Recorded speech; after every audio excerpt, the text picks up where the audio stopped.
Okay, good morning everyone. Good morning. You have a good rest? Little A little bit. Yeah, hope you feeling refreshed now. So let's begin today's round. Welcome to last round today.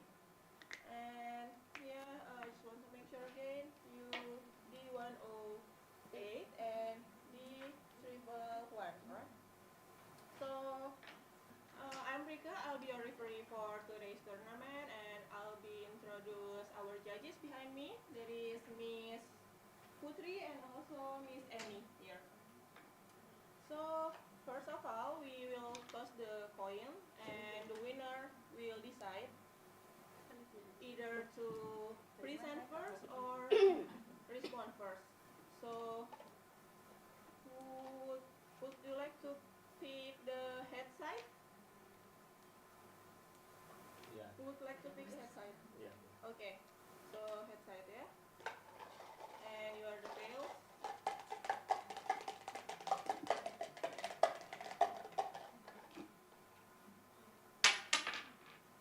The tails.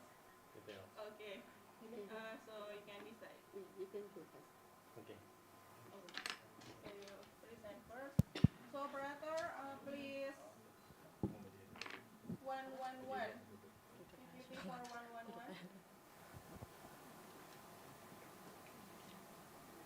This is your PPT. Yes. Correct? Yes, correct. You ready?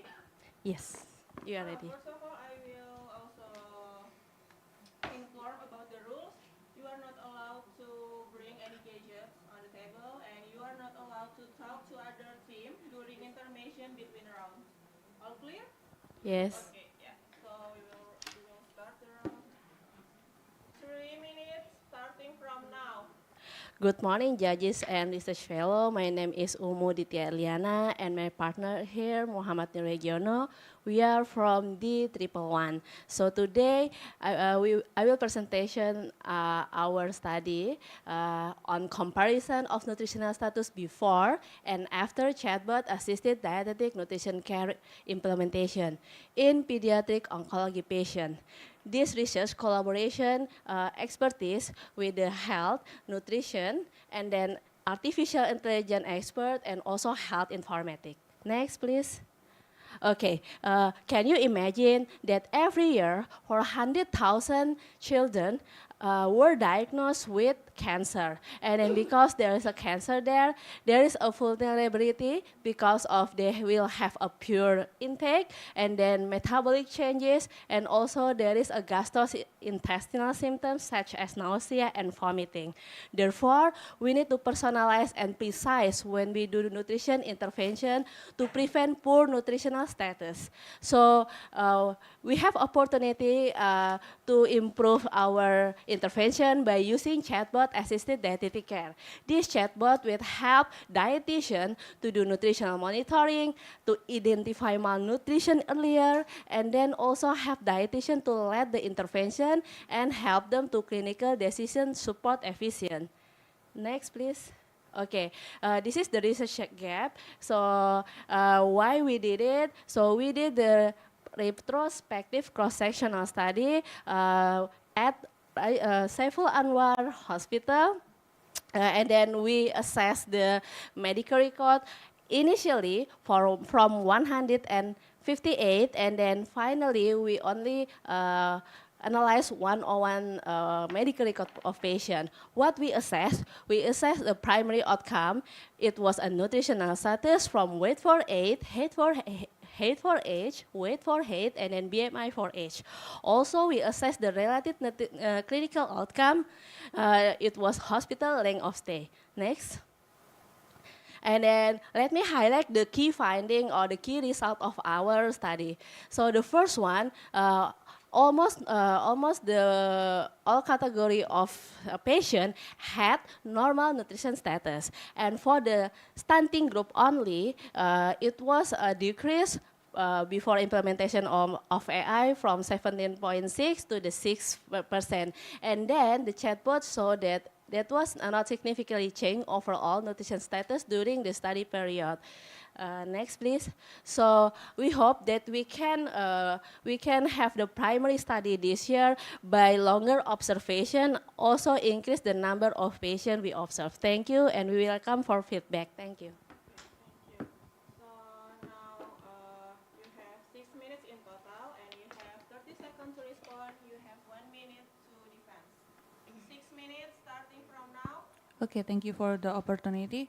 I think I'm a bit concerned about the security of data in your research because data security is a main problem actually in Indonesia.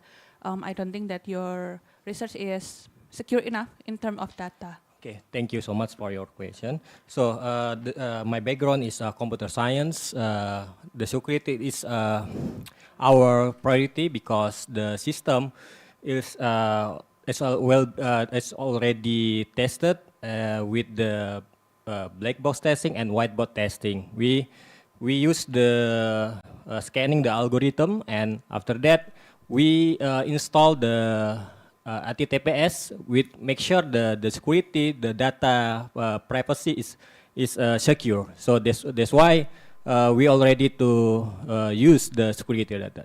Okay.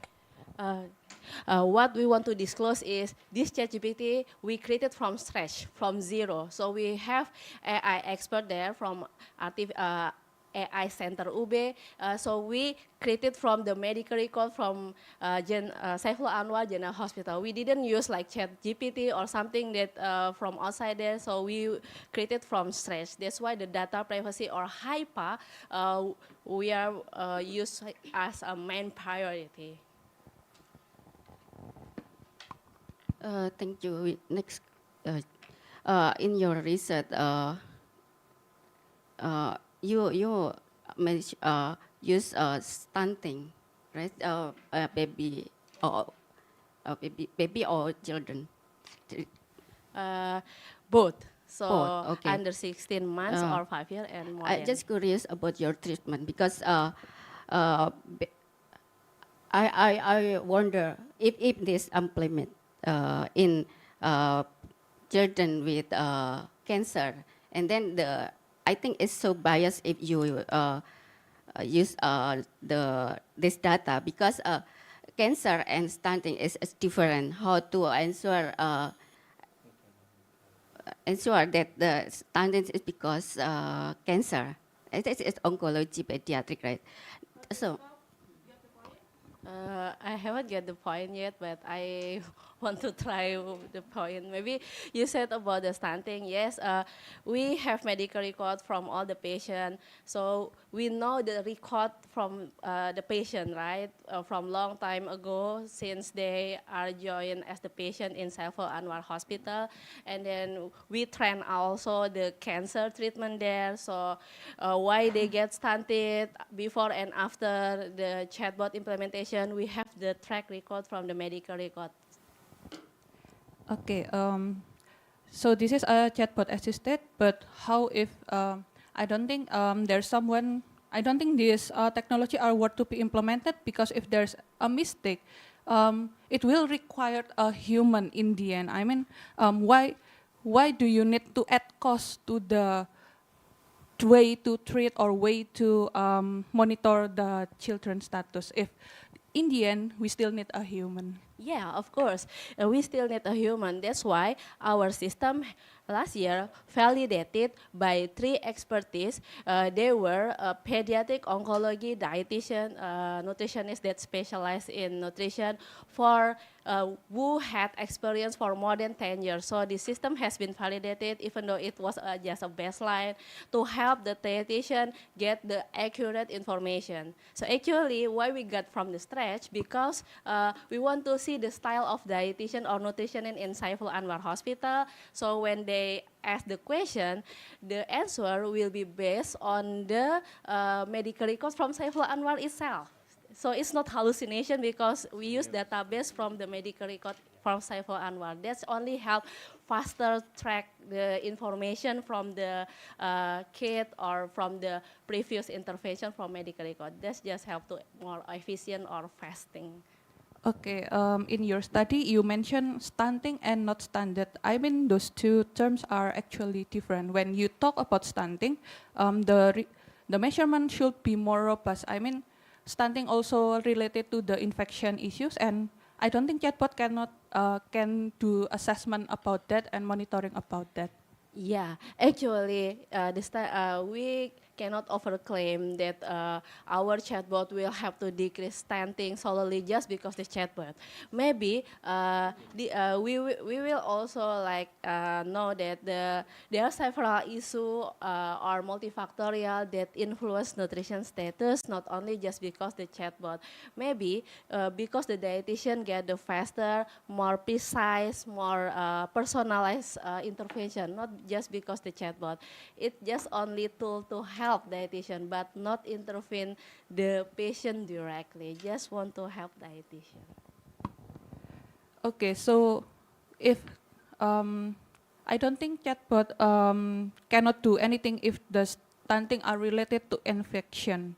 I think they still need a human intervention.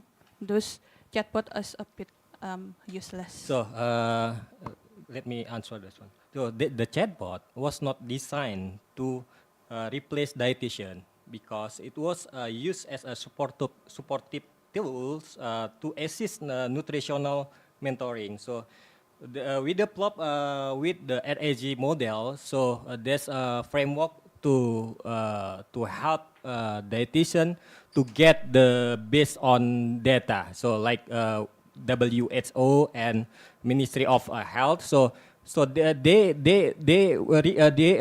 support data to dietitian. So that's the fact to get the data, not hallucination. So that's why they have dietitian. Exclusion criteria of the study is the patient with only with cancer without infection. So all the data was solely for the cancer patient without infection. If you say about infection, it will be a different story. Thank you.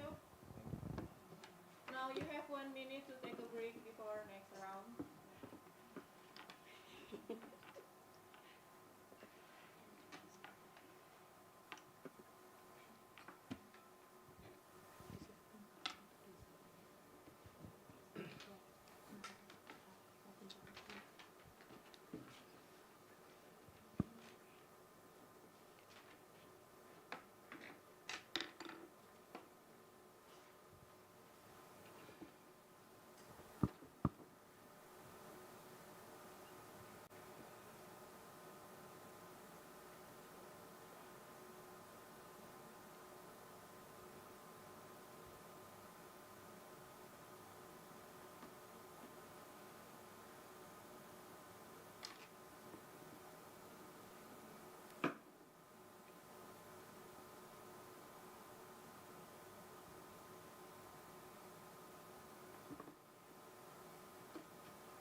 Okay, time's up.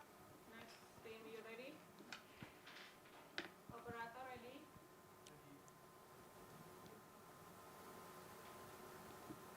PPT correct?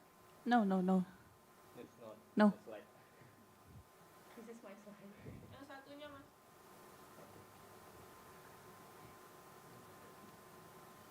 No. 108.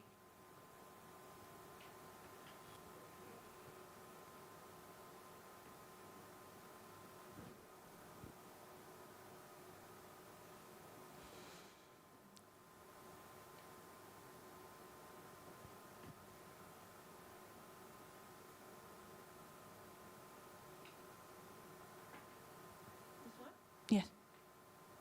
Alright? Yeah, it's correct. Can we check until the last slide? Next page. Okay. Okay. Okay. It's all right. Okay. Okay. So 3 minutes starting from now. Good morning, everybody. Today we would like to present our study about calcium chloride concentration, affects on arvensis callus biomass, morphoanatomical character, metabolite profile, and bioactivity. Next.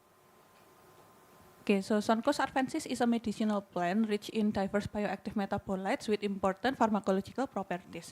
However, in its traditional cultivation, there are several limitations, such as seasonal and geographical variation, environmental influence, low and inconsistent metabolite yield, and overharvesting and sustainability issues. So, we are using callus culture of Soncus arvensis treated with calcium chloride. Here, calcium chloride acts as an essential nutrient and signaling molecule that can make Soncus arvensis callus produce more metabolite. Next. This is our method. So first, we induce the callus from leaf explants. It takes about 28 days. And then after obtaining the callus, we treat those callus with calcium chloride. There are 5 treatments, 0, 1, 3, 6, and 9 millimolar calcium chloride. And then it's incubated for 5 weeks. So the data that we analyze is biomass, morphoanatomical characterization, intracellular calcium imaging, and molecular docking. And then the callus were extracted and then used for GCMS analysis, antioxidant assay, anti-DENV assay. The data were analyzed statistically using ANOVA and post-hoc test with p-value less than 0.05. Next. The results show that calcium chloride affect the morphoanatomical character, biomass, calcium accumulation, metabolic profile, and the bioactivity. Calcium chloride treatment promote callus growth, change color from greenish until brown, and then enhance intracellular calcium ion accumulation, alter metabolic profile, and increasing abundance several compounds. 1 millimolar calcium chloride enhance antioxidant activity and anti-danger potential. Overall, the optimal concentration is 1 millimolar based on the dry weight, calcium accumulation, and the bioactivity. However, 6 millimolar show higher fresh weight and metabolic profile abundant. Next. Based on the result, we can conclude that calcium chloride is effective strategy for enhanced growth, metabolic production, and then enhanced antioxidant capacity and anti-danger potential. Next. This result of the study has potential to apply in the metabolic production industry for pharmaceutical purpose and seed production industry for conservation of plant resources. Thank you. Okay. So you have 30 seconds to respond and you have 1 minute to defend. 6 minutes starting from now. Okay, I'm going to ask you about your study. Integrates metabolistic molecular docking, antioxidant assay, and antiviral assay. However, I could not identify any mechanistic validation linking this independent data set. So, what evidence support a causal relationship rather than a collection of parallel observation? Okay, so the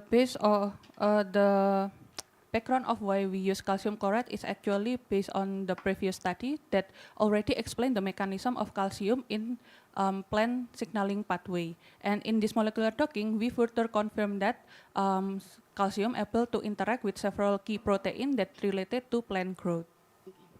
Okay, for several parameters that we evaluate, I think there are correlation start in morphological character. In the result, we saw that 1 millimolar saw the fresh of colors, and then we follow to evaluate the ion accumulation also in 1 millimolar, right? And then the correlation why just we will not follow until the mechanism and evaluate the pathway because it's the preliminary data to evaluate the mechanism. We just look for the exploration for metabolite profiling. Stop. Your turn. Okay, I want to know about how did you standardize the concentration of the callus extraceous, because I have concern here that maybe the bioactivity is not merely due to the accidentally higher concentration, but maybe other thing that maybe in the extract. Okay, thank you. We use ethanol solvent for extraction, and then we go to the metabolite evaluation, and then go to bioactivity analysis, where we use and then the method for extraction is maceration. Is a preliminary for the clinical issue for next step. But in this step, we can, for ethanol extract is very, very common and very safe for to the next state of the clinical assay or in vitro and in vivo before clinical. So I think it's very, based on the reference we read, it's very, very suggested to use ethanol for the extraction, because compared to the other solvent, ethanol safe, less toxicity. Yeah, and also based on your explanation, maybe I want to know how many did you replicate? Because maybe you have replication, right, in your samples, because the tissue culture inherently exhibit high variability, right? And then if your sample size insufficient, maybe it's draw to just jump conclusion with and statistical validation of your calculation. For the first, as well, we control to the variability of this research. And then for the replication, I think we do a lot about this before optimize the method. But for statistically analysis, maybe we use 7 replication. Because in my design, which actually based on the formula, we just need 3 replication at least, because we need more to validate the data. We increase the replication. But next for the analysis, like in vitro assay in the study, we use 3 replication in to set the experiment. So like Duplo in the in vitro thing. Thank you. Okay. Can I ask again? But in your result section, I saw your X banner there. There is, even though you have did replication, I didn't see any significant notation like we usually use asterisk, right? But it has been shown that even though you have been replicate, it showed that this study have significant difference in the statistica. Maybe did you use ANOVA or maybe Tukey? Okay, stop. Your turn. Actually, I already mentioned in presentation, but for the poster, there is no information about it. But we can see based on the figure that we saw. Actually, in the manuscript, we already state everything, because for the academic purpose, something like this. Okay. Okay. Did you perform any formal outlier detection before statistical analysis? Okay, so the outlier we included in the statistical analysis, so it's directly in using ANOVA. So which is method did you use? ANOVA, right? ANOVA. So what kind the visualization you use? This one. Okay, you have 1 minute extra to just. For visualization of the data, we just use Excel for develop the figure, and then for to show the data, we just like average and then plus standard deviation, something like that, and then we go to to t-test or just subscribe the letter A, B, C, something like this in the data. But I think it's very clear to show because maybe for next X1 evaluation we can add some better or to show the data to the audience is more convenient to read. Okay, time's up. So yeah, as we can see on the screen, two teams already presented, and we got the result already. So I want to say thank you for both teams and congrats to D111. And let's listen the feedback from our judges.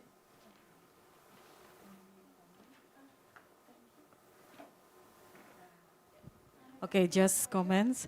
For the two team in this session, I think really nice presentation and discussion, already going smoothly, lively, and but at the beginning, maybe just suggestion. Sorry, Ibu. At the beginning, because this is a team, so always remember that need a teamwork. Always together, try to balance each other. Not dominantly in one person of the team. And then we always need practice more and more to speak in English because we are not native, right? For the next event, maybe not in Dojo, maybe in the other event, we always need to prepare more to present our finding, so become a good and effective talking, right? And always remember the key point of the question and also the answer. Really easy to attack someone, I think. But to defend, we need something, sentence or answer that really effective. And don't forget the key point, always mindfulness. Okay, thank you. Maybe from Ibu Putri. Oh, okay. Okay, thank you. So once again, thank you for both teams. Hope you enjoy the tournament. Good luck. Thank you. Thank you.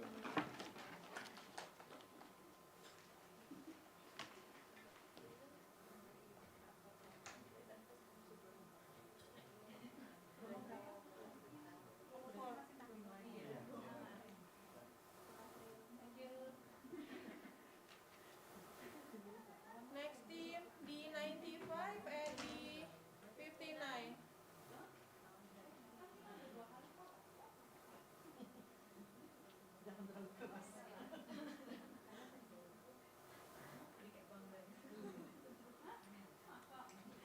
D95 over here and D59 over here.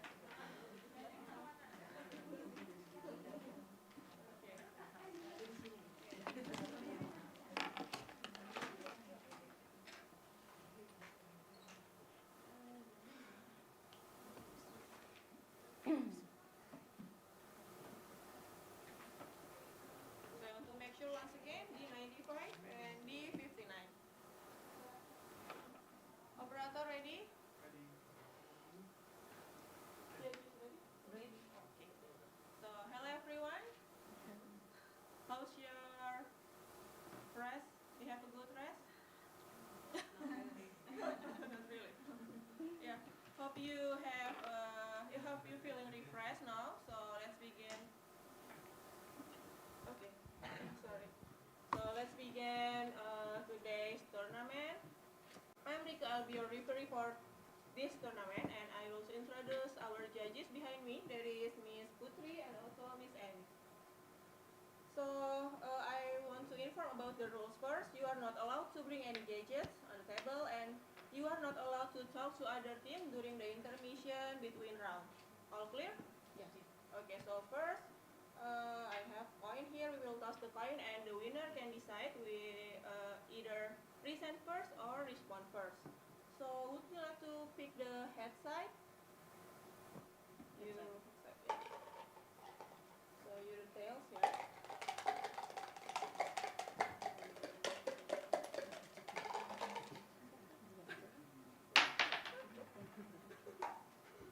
Okay, head side. Okay. Yeah. prefer? Okay. So, operator, please prepare for 59. This is your PPT, correct? Correct. Okay, you ready? Yeah, check. Okay. You want to check the slide first or No, I think it's correct. it's correct? Okay.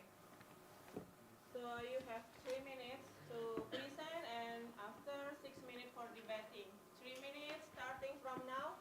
Okay, good morning everyone. My name is Dani and my partner Felicia will going to present our study about optimizing community tuberculosis screening in Yogyakarta.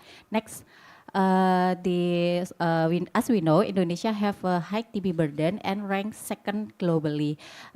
Even the community active scanning using the portable X-ray with AI is massive, but however, these to lack sensitivity and specificity for effective screening and maybe contributing to both misdiagnosis and unnecessary diagnosis testing. So to address this, we aim to develop and validate a clinical scoring algorithm to improve TB screening in community. Next, the method we using the data for participant of active case finding, and we analyze using multivariate logistic regression on the clinical predictor and AI chest X-ray score. Then we convert the coefficient into a scoring system, then validate diagnosis using tenfold across validation and make the value of the AUC. Next, the result, this is the predictor that selected for final scoring. And when you validation, this predictor give the high value, which means this is validated to be a predictor of TB.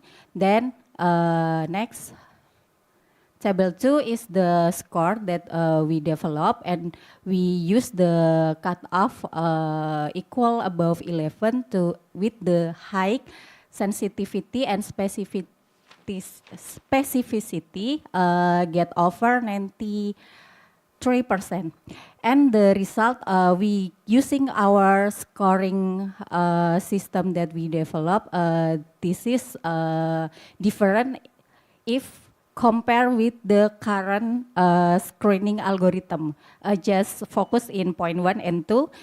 This point 1, when we using the scoring, we can decrease the expert test required from the 94,000 to the 5,000, and with yield higher yield of TB.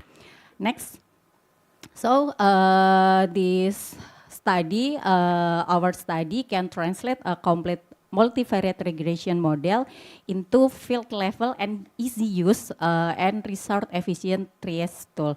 And for public health impact, we recommend this study can modification prioritize high risk individual to invite the screening in community. Time's up. You have 30 seconds to respond and you have 1 minute to defense. 6 minutes starting from now. Okay, thank you. It's a good research and good presentation. But I have something to clarify first. Was the AICID system used in this study a commercially available platform, or was it developed specifically by your team? Because if commercially, you don't describe clearly in this method what the platform, software is, or threshold were used. Yes, good question. Actually, we use the AI is Cure AI, and for the this tool, they have a threshold that can use, and the threshold is confirmation by national TB program, and we use 0.5 to this for our study.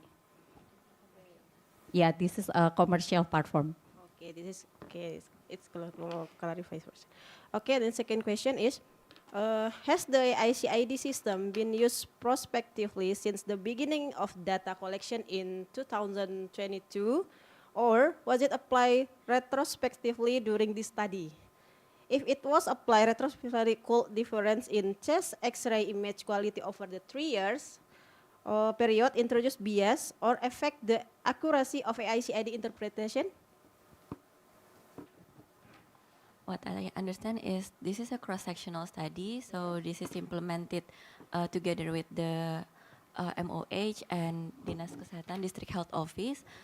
This is their program, so we join their program to help them accelerate TB screening. So it's a routine implementation in the field. Okay, It's a thank you. cross-sectional study. Okay, maybe I will continue my friend's question. So, you have data, Ronson, X-ray, and then it's already AA assisted. So I check and you collect that data right now. Right? Okay, so I also have a questions about the model that you suggest. So you suggest the combination between AI assisted and the clinical factor. But I think, is it really added value for the result? Because you say that in the first table that are 400 You added value. 100. You can make sure. Sorry, the point of your question? Yeah, the point of question as I think you, if I mean, don't you suggest the AI and the clinical variable is improve the screening, right? But in the slide, I think the added value is only 4 cases added compared to AI only. So the 4 compared to the large number, 90,000 data, but the added value is only 4. Positive result. Yeah, we see that too. If your goal is to find every single case possible, the strategy, you can just take strategy 2. It has the highest yield. But strategy 3 may have a few hundred more tests, might save a few hundred more tests, but sacrificing case detection. However, the real world is that if untreated TB patient can infect 10 to 15 other people over a year, comparing the extra cost to track, isolate, and treat them, or worse, if they are MDR cases, it will be higher than the cost of that added 600 cartridges, so it's still an investment. Yeah, but I think I will highlight the highest yield, right? You said the highest yield, but I also learned about your data from your poster. I think the highest yield is not in the first row, but in the third row. It says not 7%, but 8%.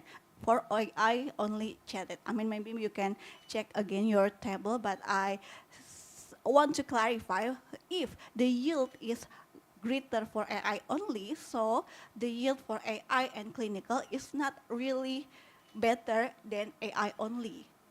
So the test should be larger. Maybe if we have the chance, we can look at the table again. The highest yield is on the second row. It's the previous current protocol that it used 94,000 more cartridges. So it's too expensive.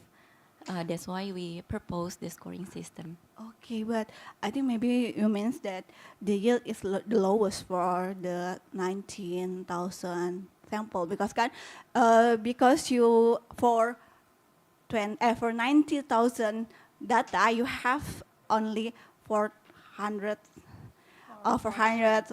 positive result, but only for the AI only 5,000 you can get the almost same result, right? Yeah, but the one that I want to highlight is the AI only it's a higher yield than your AI and clinical.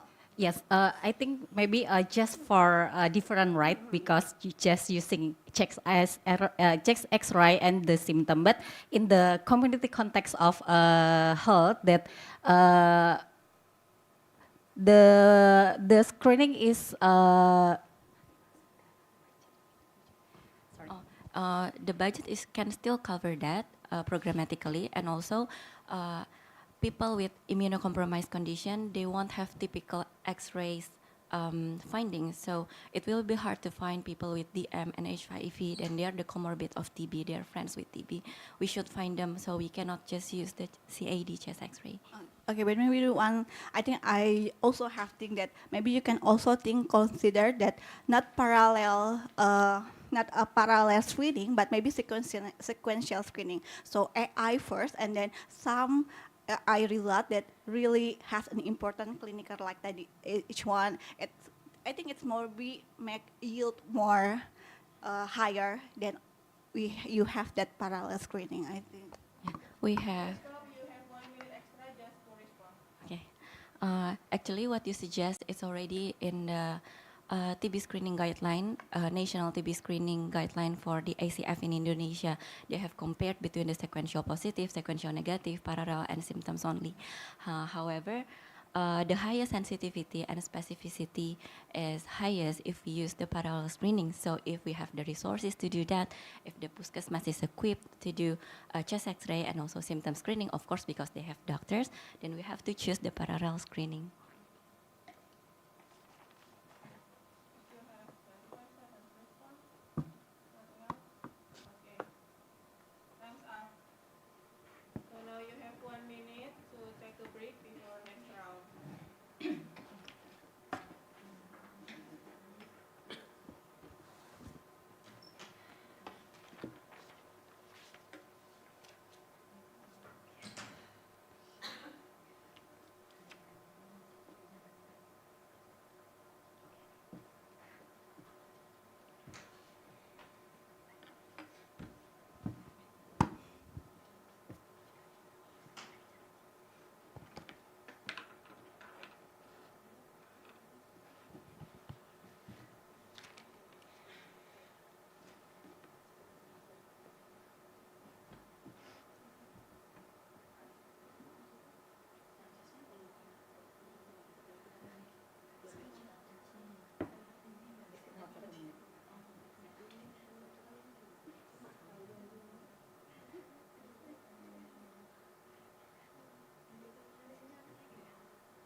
Okay, time's up. So next team, you ready?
Okay, we'll wait.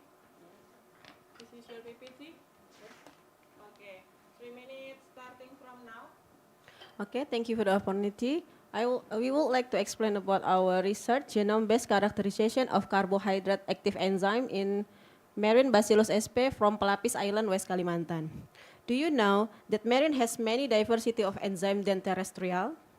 Next slide. Marine, next slide please. Marine has unique extreme environment compared to terrestrial. This condition induces adaptation to produce novel enzyme. There are some sea enzymes discovered from marine microorganisms as you can see in the table.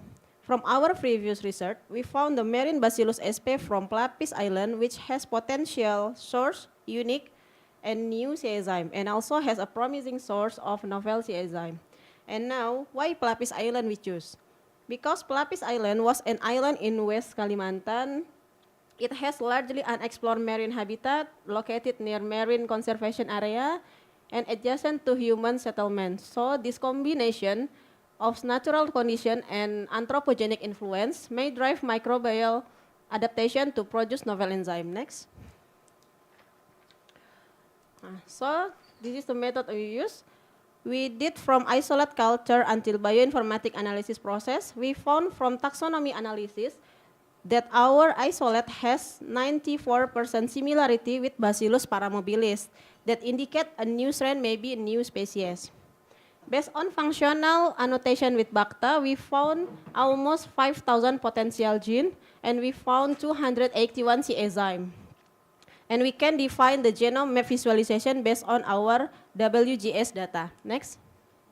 As for the result, on the left side showing that our genome data successfully show the defined genome data distribution of C enzyme gene. From 281 genes, as we can see in the bar plot, the enzyme distribute to different 5 groups.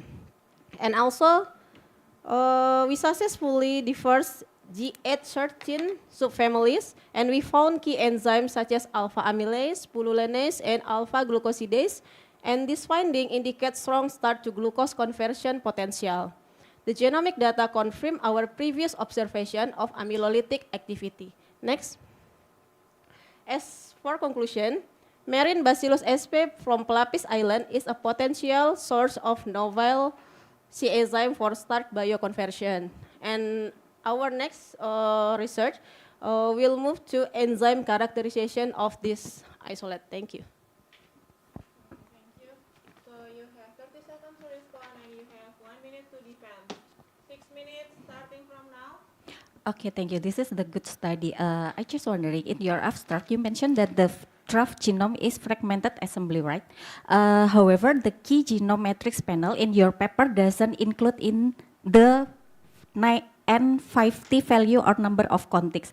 Based on standard quality assessment tools for genome assemblies, the contig count is mandatory metric for evaluating genome quality. Could you please explain your N50 value of your study? Yes, that's right. So for the if we have sequencings, you have to confirm the quality of the sequence that we got.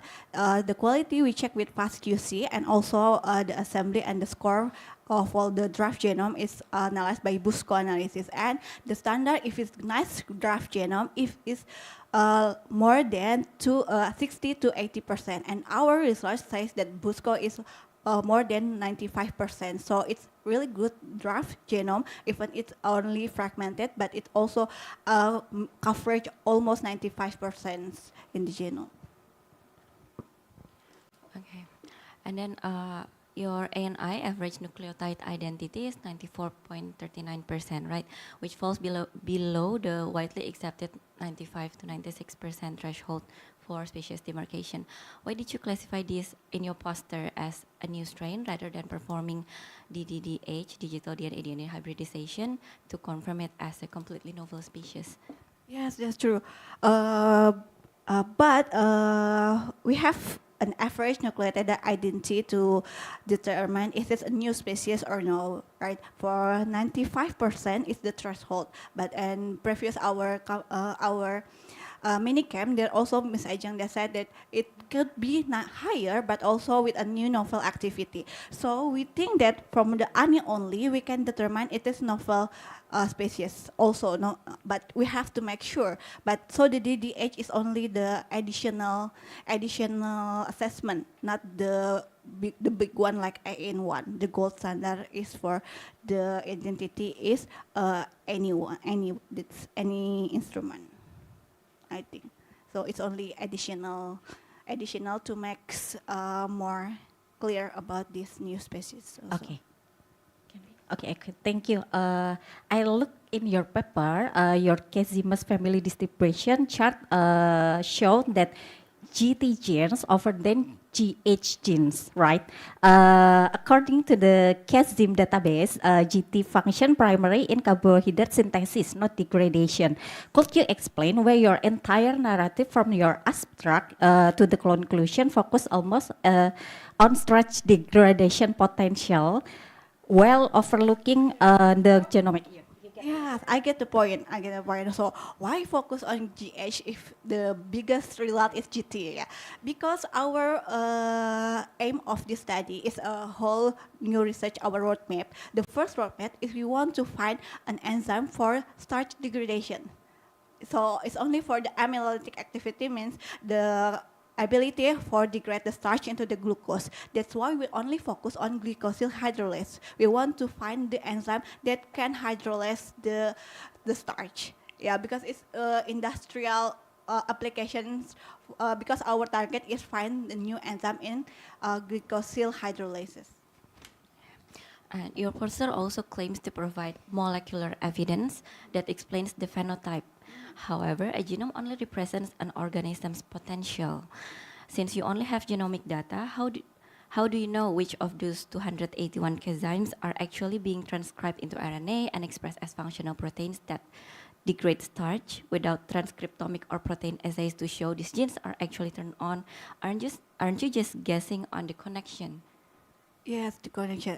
So the last part in the future research, that's why Ms. Dia say that it could be in the next future research is move on to enzyme characterization. That's why we need experiment validation. So we focus on the last slide that some enzyme is our interest, like alpha amylase, pullulinase, and alpha oligosaccharide. That's our interest. So from that data, we have the sequence, and we can compare to the database. Is this sequence is new, novel, and unique? And then we will next for the experiment, we will cloning and express this and see, oh, this is a real novel and new enzyme. So after WGS, we have targeted enzyme. Not all the enzymes will be validated or experimented, because we know that we want these 3 enzymes. Your methodology section is missing a critical parameters required for reproducible science. First, you state that you perform a de novo assembly, which is great, but you did not identify the assembler used. Was it Spades, MegaHit, or another tool? Since different algorithms yield vastly different fragmentation levels, how can we reproduce your baseline data? Baseline data, okay, thank you for your concern. So we have actually we done 2 times sequence. We have the de novo, and also we try to make it to see compare. So it's the whole genome sequencing to refers to the database in the NCBI. So NCBI has the database of whole genome, like different bacillus with species. Some bacillus has whole genome sequencing submitted. So we compare our sequence to the database. That's why we think that even it's a de novo and fragmented, maybe we have that locations that not really different from the bacillus. Even the species is not that species, only the genus. Okay, time's up.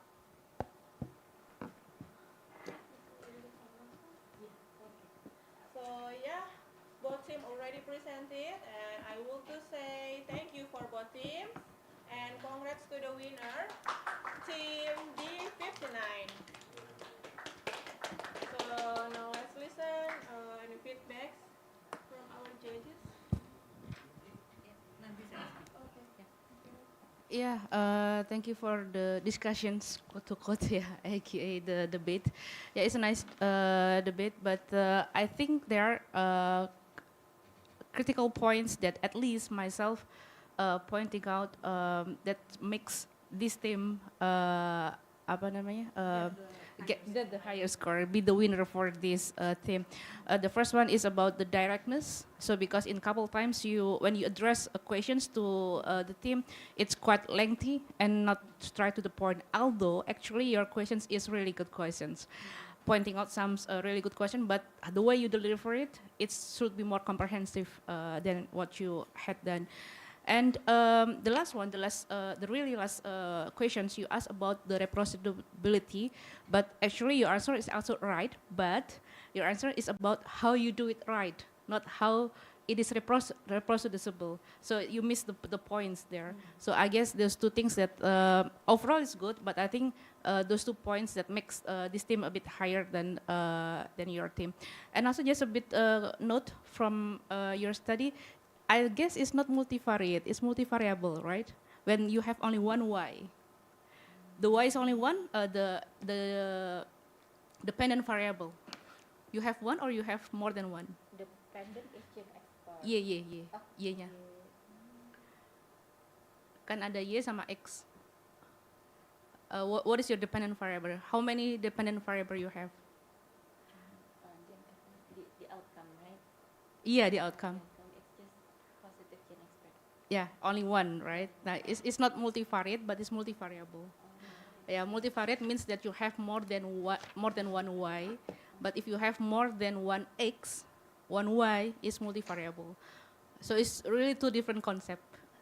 No, it's okay, but it's just small notes for your paper later on, for your next debate. Yeah, I think that's all for me. And maybe Bu Eni? Maybe Sam with Bu Putri, always remember the key point to answer and to attack someone. Really easy to attack another person, but how to defend also we must have a good strategy. Just that. Okay, that's it. Thank you. So once again, thank you for both teams and hope you enjoy the tournament. And for the next schedule, you can check regularly on WhatsApp group, yeah? Thank you.